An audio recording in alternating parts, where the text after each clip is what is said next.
नमस्कार। वीडियो की संख्या में देखते हैं समसामयिक घटना चक्र की प्रस्तुति दृष्टि, जो कि एक वार्षिकी है।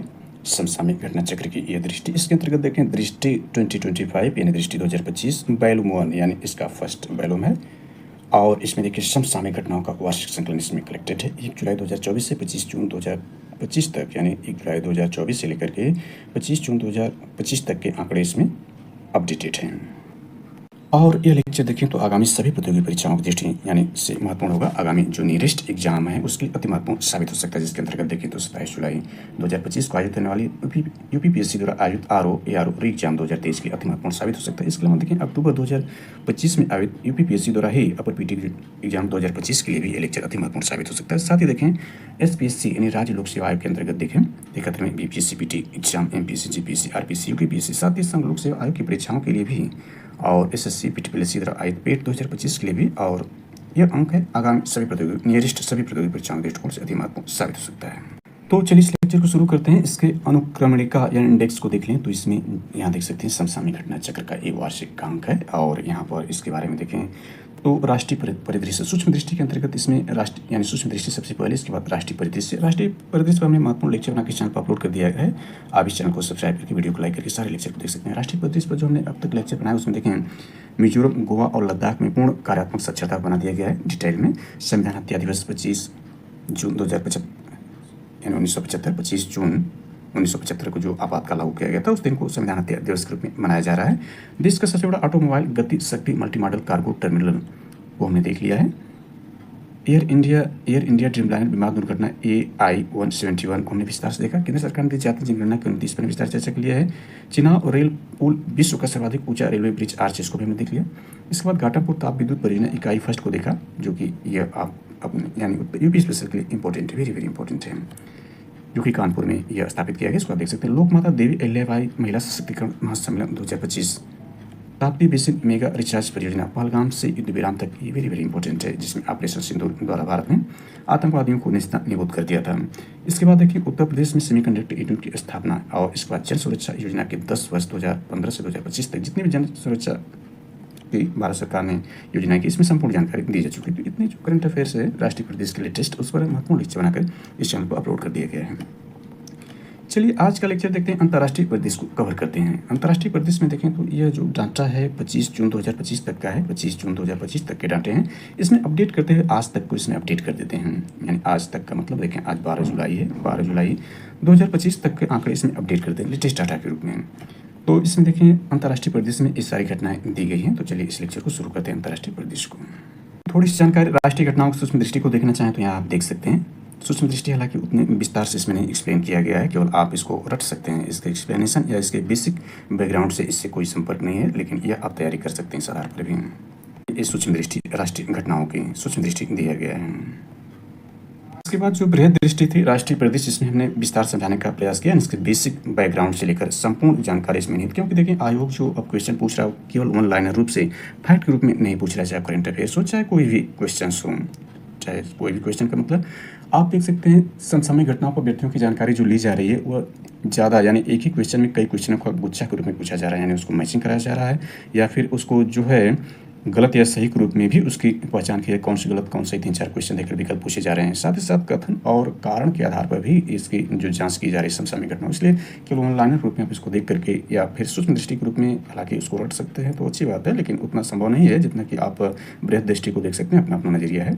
तो यहाँ पर देखें जैसे कि यह भारत का इतिहास राष्ट्रीय आंदोलन पर भी बृहद रूप में क्वेश्चन पूछे जा रहे हैं, वो लाइनर फॉर्म में नहीं है। भारत में विश्व भूगोल से, भारतीय राजनीति एवं शासन से, आर्थिक एवं सामाजिक विकास से, पर्यावरण पारिस्थितिकी से भी इसी तरह क्वेश्चन है। समान विज्ञान तो है और यूपी स्पेशल भी है, यानी वो लाइनर होते हैं, कुछ बहुत ज़्यादा नहीं, 10-15% ही कवर किया। ज़्यादातर जो है वो डिस्क्रिप्टिव फॉर्म में कई क्वेश्चनों का गुच्छा हो जाता है। कहने का से हुआ कि 140 प्रश्न तो रहेंगे जीएस के, लेकिन यदि एक एक प्रश्न में आप देखेंगे तो 4-4 प्रश्न ऑनलाइन रूप में हो जाएंगे, यानी 140 न होकर के यदि हम एवरेज 4-4 से भी करें तो ये लगभग 300 प्रश्न हो जाते हैं ऑनलाइन के रूप में।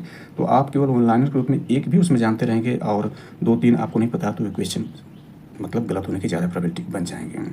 और इसमें नेगेटिव मार्किंग का प्रावधान भी, इसलिए नेगेटिव से भी आपको सेफ रहना है। इसलिए डिस्क्रिप्टिव फॉर्म को हम पहले देख लेते हैं। तो यहाँ पर देखें तो यहाँ जो ये देख सकते हैं राष्ट्रीय परिदृश्य में जो डिस्क्रिप्टिव फॉर्म इसको आप एक देख लें। हालांकि इस पर जो महत्वपूर्ण लेक्चर बना के चैनल पर अपलोड कर दिए गए, इसलिए आप यहाँ पर केवल जानकारी के रूप में इसको देख सकते हैं। चलिए वर्तमान लेक्चर को शुरू करते हैं। अंतर्राष्ट्रीय परिदृश्य, इंटरनेशनल जो सिनेरियो है उसको देखें करेंट नोट्स के अंतर्गत। इसमें वैश्विक राजनीति यानी वर्ल्ड पॉलिटिक्स, सामाजिक घटनाओं तथा अंतर्राष्ट्रीय संगठनों के समाचारों का लेखा जोखा इसमें दिया गया है। चलिए पहला इसमें जो अंतर्राष्ट्रीय संबंध यानी इंटरनेशनल रिलेशन यानी IR को शुरू करते हैं। तो इसमें देख सकते हैं भारत क्रोएशिया, इसमें देखें तो प्रधानमंत्री नरेंद्र मोदी ने क्रोएशिया के प्रधानमंत्री आंद्रे प्लेकोविच, इनका नाम भी याद रखना है कि जो क्रोएशिया के प्रधानमंत्री कौन है, आंद्रेज प्लेकोविच के निमंत्रण पर 18 जून 2025 को क्रोएशिया की आधिकारिक यात्रा की। यह किसी भारतीय प्रधानमंत्री क्रोएशिया की पहली यात्रा, ध्यान देना है पहली यात्रा, इसलिए ये भी वेरी वेरी इंपॉर्टेंट हो जाता है। इस यात्रा में 4 महत्वपूर्ण समझौता ज्ञापनों पर हस्ताक्षर किए गए। कौन कौन से हैं? कृषि एवं संबद्ध क्षेत्र में सहयोग के लिए MOU, दूसरा विज्ञान एवं प्रौद्योगिकी में सहयोग कार्यक्रम प्रोग्राम ऑफ कोऑपरेशन, संस्कृति और शिक्षा क्षेत्र में सांस्कृतिक आदान प्रदान कार्यक्रम यानी कल्चरल एक्सचेंज प्रोग्राम तथा चौथा जागृत विश्वविद्यालय में हिंदी पीठ चेयर के नवीनीकरण संबंधी समझौता। यानी ये भी पूछ सकता है जागृत विश्वविद्यालय कहाँ पर है, तो ये क्रोएशिया में है, जहाँ पर हिंदी पीठ चेयर के नवीनीकरण संबंधी समझौता भारतीय प्रधानमंत्री के साथ किया गया। क्रोएशिया को मध्य एवं दक्षिण पूर्व यूरोप, यानी याद रखना है क्रोएशिया को मध्य एवं दक्षिण पूर्व यूरोप में भारत के प्रवेश द्वार के रूप में विकसित करने की संभावना पर सहमति व्यक्त की, यानी ये एक यूरोपीय देश है। भारत मध्य पूर्व यूरोप आर्थिक गलियारे यानी IMEC यानी इंडिया और मध्य पूर्व यूरोप इकोनॉमिक जो कॉरिडोर है उसकी भूमिका पर जोर दिया है। भारत साइप्रस में देख सकते हैं यहाँ पर है कि भारत के प्रधानमंत्री नरेंद्र मोदी ने 15 से 16 जून 2025 को साइप्रस गणराज्य की आधिकारिक यात्रा की। साइप्रस के राष्ट्रपति निकोलस क्रिस्टोडुलाइडिस के निमंत्रण पर यह यात्रा 2 दशकों से भी अधिक समय बाद किसी भारतीय प्रधानमंत्री के साइप्रस दौराते हैं। यह दौरा प्रधानमंत्री मोदी की 3 देशीय यात्रा का प्रथम चरण था। ये याद रखना है कि यह दौरा प्रधानमंत्री मोदी की 3 देशीय यात्रा का प्रथम चरण था। इसके बाद G7 शिखर सम्मेलन तो कनाडा तथा क्रोएशिया दौरे पर गए। यानी पहला चरण देखें तो पहला चरण पर ये कहाँ पर गए, 3 देशों की यात्रा में पहले चरण में साइप्रस गए। दूसरे चरण में यह G20 शिखर सम्मेलन में पार्टिसिपेट करने के लिए कनाडा गए, यानी कनाडा में G20 शिखर सम्मेलन का आयोजन किया गया।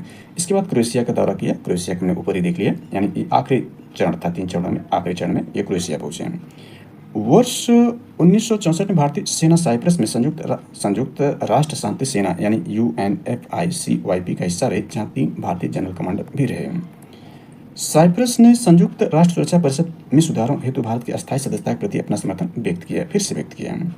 भारत ने वर्ष 1974 में तुर्की के आक्रमण के बाद से संयुक्त राष्ट्र के प्रस्ताव पर आधार पर साइप्रस की संप्रभुता और एकता का समर्थन किया है। साइप्रस ने अपने को यूरोप में भारत के गेटवे या प्रवेश द्वार के रूप में पेश किया, यानी ये भी साइप्रस क्या है, यूरोपीय देश है। इस संदर्भ में साइप्रस ने भारतीय कंपनियों को शिपिंग, लॉजिस्टिक व फाइनेंशियल हब सुविधा देने का प्रस्ताव रखा है। यात्रा के दौरान प्रधानमंत्री नरेंद्र मोदी को साइप्रस का सर्वोच्च नागरिक सम्मान, ये इंपॉर्टेंट है कि साइप्रस का जो है सर्वोच्च नागरिक सम्मान grand cross of the order of Makarios III प्रदान किया गया। यानी इस साइप्रस का जो सर्वोच्च नागरिक सम्मान यानी सिविलियन अवार्ड कौन सा है, grand cross of the order of Makarios जो है III प्रदान किया गया। इसके बाद भारत पराग्वे को देखते हैं। भारत और पराग्वे को जानने से पहले अभी देखें जो भारतीय प्रधानमंत्री की जो है 5 देशों की जो यात्रा की गई, इसमें हमने क्या देखा, जून महीने में 3 देशों की यात्रा इन्होंने किया। 3 देशों की यात्रा का यह क्रम जहाँ रहा, हम देख सकते हैं कि 3 देशों की यात्रा का क्रम रहा, यानी यहाँ देख सकते हैं 3 देशों की यात्रा इस प्रकार से रही। सबसे पहले इन्होंने कहाँ पर गए, पहले चरण में यहाँ साइप्रस गए, दूसरे इस बार कनाडा गए G7 में भाग लेने के, तीसरे अंतिम दौर में क्रोएशिया गए। और अभी लेटेस्ट उनका जो दौरा था वो 5 देशों की यात्रा था, उसमें जो शामिल था ब्रिक्स सम्मेलन जो ब्राजील में आयोजित किया गया, उसके घटनाक्रम में हुआ, तो उसको यहाँ पर अपडेट कर देते हैं। इसके बाद भारत पराग्वे को हम इसमें कवर करेंगे। देखते हैं जो भारत की यह MyGov साइट है भारत सरकार की, इसमें देखें every award for PM Modi is salute to Bharat rise confer with Trinidad and Tobago a highest civilian honour, यानी अभी त्रिनाड टोबैगो का इन्होंने दौरा किया। तो 2025 में यहाँ देख सकते हैं इनको कौन कौन से ऑनर दिए गए, ये आपके हैं। हालांकि देखें अभी जो 5 देशों का दौरा इन्होंने किया लेटेस्ट, उसमें 4 जो है सिविलियन अवार्ड इनको दिया गया, जिसको अभी हम अपडेट करने जा रहे हैं। तो यहाँ तक देखें इनको जो इसमें दिया गया 25, लेकिन वर्तमान में देखें 27 यानी 27 highest civilian award best post award on PM Modi, तो 27 हो चुके हैं। इसमें जो दिया गया उसको आप देख सकते हैं कि अब तक कब कब दिया गया है, सारी जानकारी इसमें है, इसलिए इस पर हम चर्चा नहीं कर रहे हैं। लेटेस्ट जो डाटा चूंकि हम करंट अफेयर्स को देख रहे हैं, लेकिन एग्जाम दृष्टिकोण से ये महत्वपूर्ण है।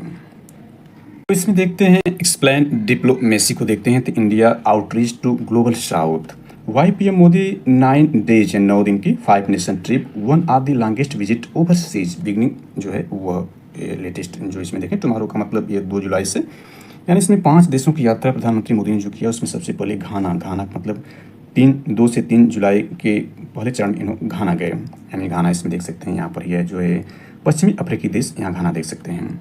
घाना इस चित्र में देख सकते हैं। ये सर्वप्रथम ये घाना गए और घाना के प्रेसिडेंट जॉन मा हैं। यहाँ पर देख सकते हैं घाना, और अक्रा यहाँ पर इसकी कैपिटल है। तो सर्वप्रथम 2 से 3 जुलाई को घाना है। इसके बाद ट्रिनिडाड एंड टोबैगो 3 से 4 जुलाई में। ट्रिनिडाड टोबैगो यहाँ पर देख सकते हैं, यह आपका जो है दक्षिण अमेरिकी देश है, यहाँ 3 से 4 जुलाई की यात्रा पर है। इसके बाद अर्जेंटीना गए 4 से 5 जुलाई, ये अर्जेंटीना की यात्रा पर है। और यहाँ पर देख सकते हैं उनके जो यानी राष्ट्राध्यक्ष कौन कौन से ट्रिनिडाड एंड टोबैगो को देखें तो प्राइम मिनिस्टर कमला प्रसाद विशेषर जी हैं। इसके बाद यहाँ पर अर्जेंटीना में प्रेसिडेंट जो जेविड मिले जी हैं, और यहाँ राजधानी भी दिया गया है ब्रूनोस आयर्स, पोर्ट ऑफ स्पेन ऊपर जो है। इसके बाद यह देखें तो ब्राज़ील के रियो डी जेनेरियो में गए। ब्राज़ील के president Lula da Silva PM will also travel to Brasilia भी गए, और यहाँ पर जो है वो ब्रिक्स शिखर सम्मेलन में पार्टिसिपेट किया। आखिरी चरण में देखें तो यह नामीबिया गए। नामीबिया का दौरा इन्होंने कब किया, यानी इसके बाद ब्राज़ील का दौरा हमने देख लिया। ब्राज़ील जो है 4 से 5 जुलाई, ब्राज़ील 5 से 8 जुलाई, जिसमें 6 से 7 जुलाई के बीच जो था ब्रिक्स शिखर सम्मेलन था। नामीबिया आखिरी दौरा था, 9 जुलाई को उनका हुआ। नामीबिया देख सकते हैं, इसका विंडसडोक वहाँ पर राजधानी है। नामीबिया प्रेसिडेंट जो है न्यूटिबो नंडी, यानी ये इनका नाम है। और यहाँ देख सकते हैं prime minister Narendra Modi, which will focus on trade bilateral partnership cooperation. और इसमें विस्तार सारी जानकारी इसमें दी गई है, देख सकते हैं, यानी सारे इसमें कवर किए गए इंग्लिश में। चलिए इसमें देखते हैं तो पीएम मोदी का 2 जुलाई से 10 जुलाई तक 5 देश कौन, Ghana, Trinidad and Tobago, Argentina, Brazil, Namibia का दौरा खत्म हो गया है और वे दिल्ली के लिए रवाना हो गए हैं।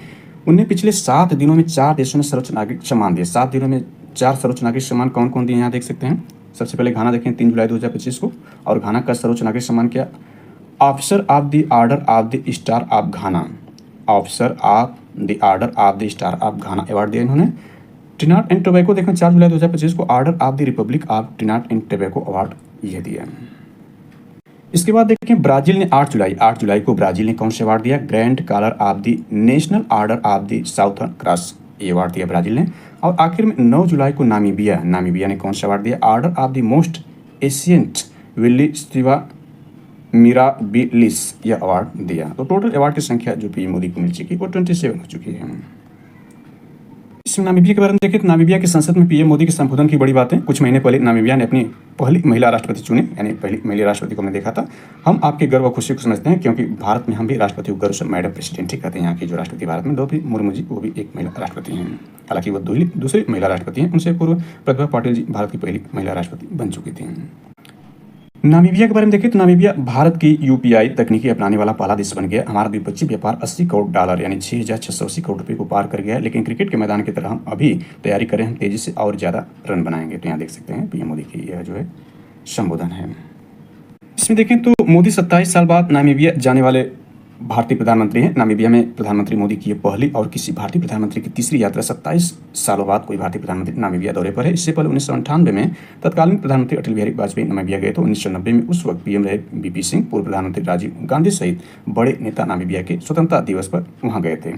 तो विदेशी संसदों में दिए गए भारतीय प्रधानमंत्रियों के भाषण देखें तो सबसे सर्वाधिक जो है नरेंद्र मोदी, वर्तमान प्रधानमंत्री नरेंद्र मोदी सर्वाधिक 17 बार जो है विदेशी संसदों या पार्लियामेंट में प्रधानमंत्री के रूप में भाषण दिया है। यानी मोदी के बाद देखें दूसरा सर्वाधिक भाषण जो विदेशी संसदों या पार्लियामेंट में भाषण दिया, उसमें मनमोहन सिंह 7 बार, मोदी 17 बार दे चुके हैं। इंदिरा गांधी 4 बार, जवाहरलाल नेहरू 3 बार, अटल बिहारी वाजपेयी 2 बार, राजीव गांधी 2 बार, नरसिम्हा राव 1 बार और मोरारजी देसाई जी भी 1 बार जो है विदेशी पार्लियामेंट में भाषण दिए हैं। सर्वाधिक बार लेकिन वर्तमान प्रधानमंत्री मोदी ने 17 बार सर्वाधिक भाषण दिया है विदेशी पार्लियामेंट में। तो यहाँ देख सकते हैं 27 global honours making the rise of Bharat the world can not ignore. Namibia का देख सकते हैं अवार्ड दिया गया पीएम मोदी कान पर with Namibia highest honour the most ancient order of Welwitschia Mirabilis. यानी इनके सारे 27 अवार्ड को यहाँ पर देखा जा सकता है। यानी ब्राज़ील का देख सकते हैं grand colour of the national order of the southern cross, Trinidad and Tobago का देख सकते हैं। इसके बाद घाना का, साइप्रस, श्रीलंका इत्यादि के सारे अवार्ड इसमें दिए गए हैं। 27 अवार्ड हैं। चलिए इसको अपडेट के क्रम में देखें तो प्रधानमंत्री नरेंद्र मोदी 6 से 7 जुलाई को ब्राज़ील के रियो डी जेनेरियो में ब्रिक्स शिखर सम्मेलन में हिस्सा लेने के लिए रवाना हुए हैं। ब्रिक्स देखें तो इसमें ब्राज़ील, आर रूस यानी बी से ब्राज़ील, आर रूस, आई से इंडिया यानी भारत, सी से चाइना, या से दक्षिण अफ्रीका, उभरती अर्थव्यवस्था देशों का समूह जो 2009 में शुरू हुआ था।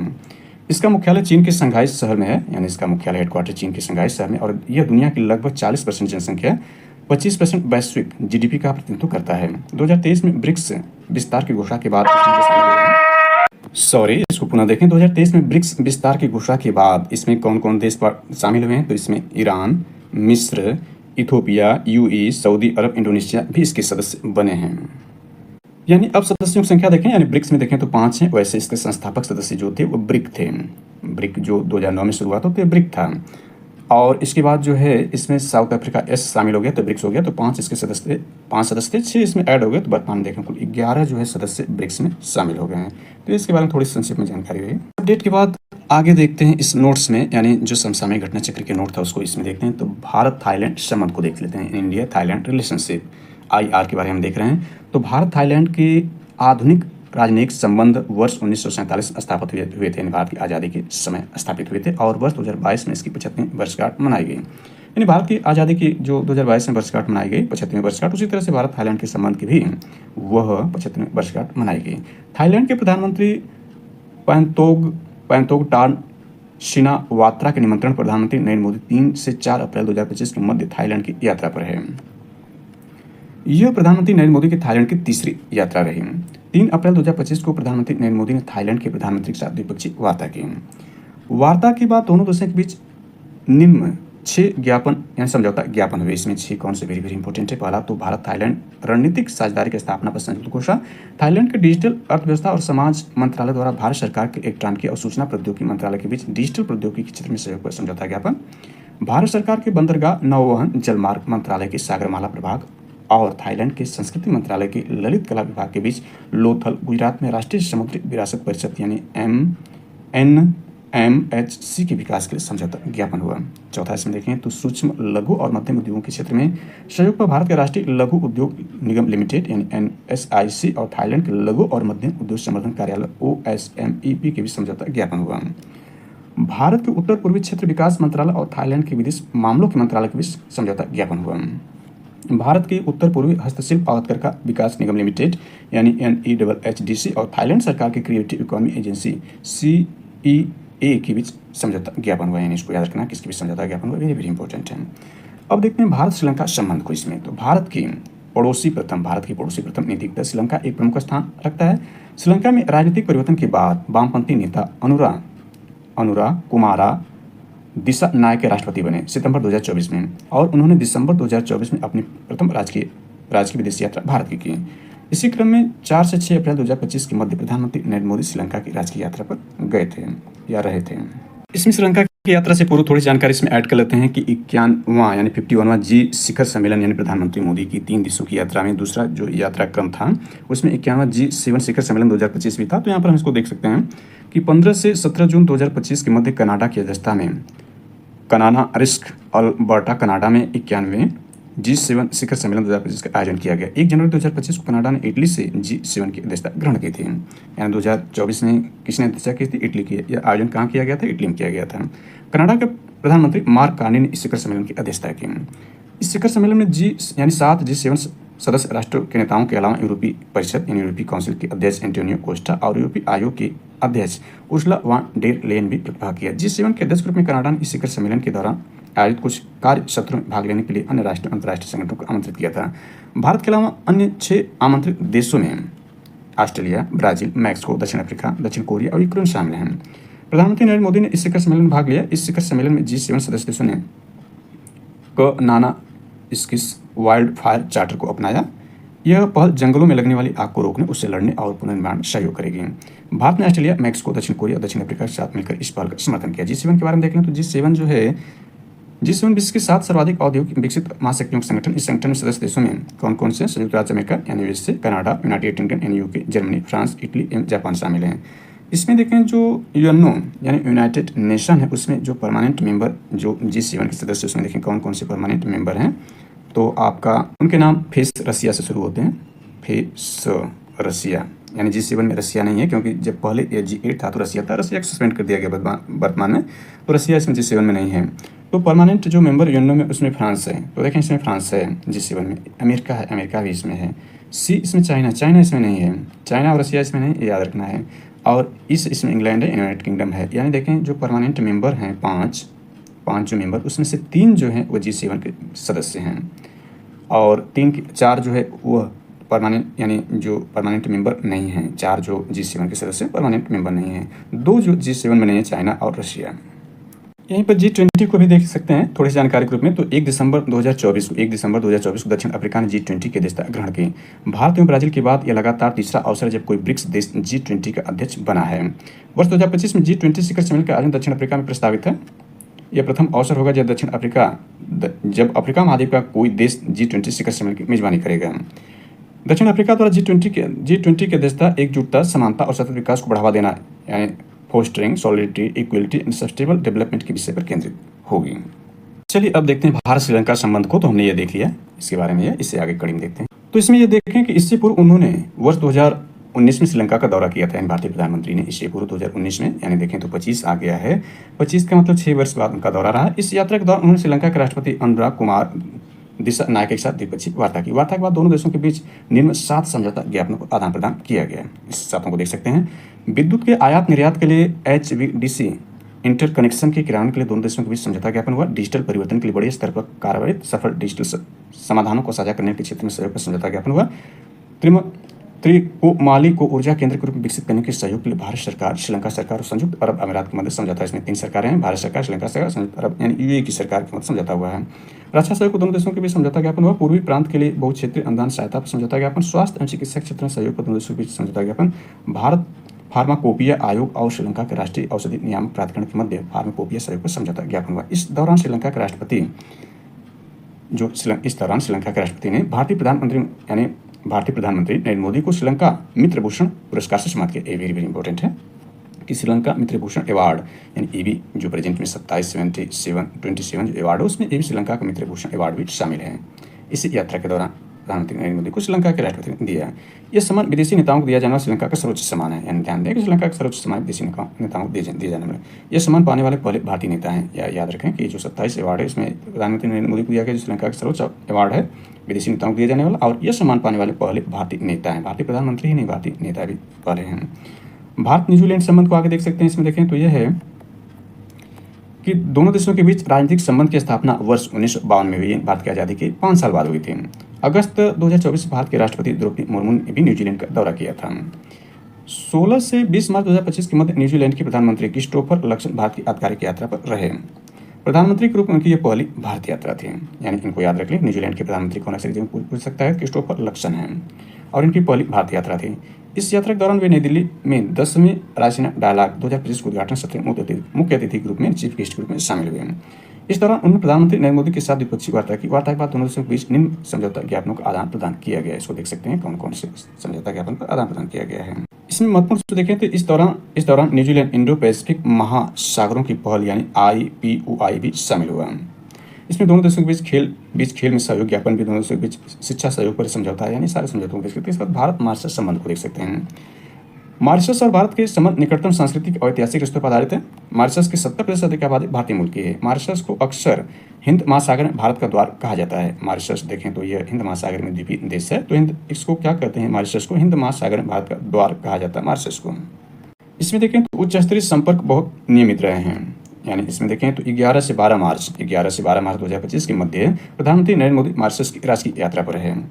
इससे पूर्व वे वर्ष 2015 में इस देश की यात्रा पर गए थे। इस दौरान उन्होंने मॉरिशस के राष्ट्रीय दिवस समारोह में बतौर मुख्य अतिथि के रूप में भाग लिया। यानी देखें 11 से 12 मार्च 2025 के मध्य प्रधानमंत्री नरेंद्र मोदी मॉरिशस की राष्ट्रीय यात्रा पर, इससे पूर्व 2015 में इस देश की यात्रा पर गए थे। इस दौरान उन्होंने मॉरिशस के राष्ट्रीय दिवस समारोह में बतौर मुख्य अतिथि के रूप में पार्टिसिपेट किया, जो कि इस 2025 की यात्रा थी। इस समारोह के दौरान उन्हें मॉरिशस के सर्वोच्च नागरिक सम्मान देख सकते हैं। मॉरिशस ने अपना सर्वोच्च नागरिक सम्मान को दिया है, grand commander of the order of the star and की ऑफ द इंडियन ओशन प्रदान किया। यह सम्मान पाने वाले पहले भारतीय नेता ये नरेंद्र मोदी भी हैं। यानी 27 अवार्ड में ये भी शामिल है मॉरिशस का। प्रधानमंत्री नरेंद्र मोदी ने मॉरिशस के राष्ट्रपति को देख लें, धर्मवीर गोकुल और उनकी पत्नी वृंदा गोकुल को overseas citizen of India OCI card प्रदान किया। इसके बाद भारत संयुक्त राज्य अमेरिका संबंध को देख सकते हैं। 13 फरवरी 2025 को प्रधानमंत्री नरेंद्र मोदी संयुक्त राज्य अमेरिका की यात्रा पर है। राष्ट्रपति डोनाल्ड ट्रंप के दूसरे कार्यकाल के शपथ ग्रहण के पश्चात ये प्रधानमंत्री की पहली अमेरिकी यात्रा थी। इस दौरान दोनों नेताओं ने रणनीतिक एवं सुरक्षा सहयोग, रक्षा, व्यापार, आर्थिक भागीदारी, प्रौद्योगिकी, ऊर्जा सुरक्षा तथा क्षेत्रीय वैश्विक मुद्दों पर चर्चा की। दोनों नेताओं ने 21वीं सदी के लिए संयुक्त रूप से अमेरिका भारत समझौते का शुभारंभ किया। यह समझौता सैन्य साझेदारी, याद रखें, सैन्य साझेदारी, त्वरित वाणिज्य और प्रौद्योगिकी अवसरों को प्रोत्साहित करने के लिए है। दोनों नेताओं ने इस प्रक्रिया को आगे बढ़ाने के मद्देनजर वर्ष 2025 के अंत तक पारस्परिक रूप से लाभकारी बहुक्षेत्रीय द्विपक्षीय व्यापार समझौते के पहले चरण पर बातचीत करने की योजना की घोषणा की। चलिए आगे देखते हैं। तो इसके अलावा दोनों नेताओं ने 21वीं सदी में अमेरिका भारत यानी भारत अमेरिका प्रमुख रक्षा साझेदारी के लिए एक नई 10 वर्षीय रूपरेखा का अंतिम रूप देने की घोषणा की। दोनों नेताओं ने ट्रस्ट पहल की शुरुआत की। इंपॉर्टेंट है, दोनों नेताओं ने ट्रस्ट पहल की शुरुआत करते हुए महत्वपूर्ण और उभरती प्रौद्योगिकी में सहयोग को आगे बढ़ाने पर प्रतिबद्धता जताई। ट्रस्ट पहल का अर्थ, ट्रस्ट पूछ सकता है ट्रस्ट किससे संबंधित है, तो ट्रस्ट का अर्थ देखें क्या है। ट्रस्ट का मतलब इसमें रणनीतिक अर्थ है, रणनीतिक प्रौद्योगिकी का उपयोग करके संबंधों में परिवर्तित लाना, ये ट्रस्ट का अर्थ है। उन्होंने इंडस इनोवेशन की शुरुआत की। ये भी शुरुआत ट्रस्ट के साथ साथ इंडस इनोवेशन की भी शुरुआत की। यह एक नवाचार सेतु जिससे रक्षा प्रौद्योगिकी के लिए सफल इंडस एक्स प्लेटफॉर्म के आधार पर तैयार किया गया। इसका लक्ष्य अंतरिक्ष ऊर्जा और अन्य उभरती प्रौद्योगिकी पर ध्यान केंद्रित करना है। इसके बाद भारत नाइजीरिया आती है, तो इसको देख सकते हैं। 16 से 17 नवंबर 2024 के मध्य प्रधानमंत्री नरेंद्र मोदी ने अबूजा नाइजीरिया की राजधानी अबूजा नाइजीरिया की राज्य की यात्रा संपन्न की। 2024 की घटना है। यह विगत 17 वर्षों में किसी भारतीय प्रधानमंत्री की प्रथम नाइजीरिया की यात्रा थी। इस यात्रा के दौरान नाइजीरिया के राष्ट्रपति बोला, इनका नाम क्या है, बोला अहमद टिनुबू ने भारतीय प्रधानमंत्री नाइजीरिया के सर्वोच्च अवार्ड, देखिए इनको भी अवार्ड यहाँ सर्वोच्च दिया गया, Nigeria grand commander of the order of niger से सम्मानित किया। प्रधानमंत्री नरेंद्र मोदी वर्ष 1969 के बाद इस पुरस्कार से सम्मानित होने वाले प्रथम विदेशी नेता है।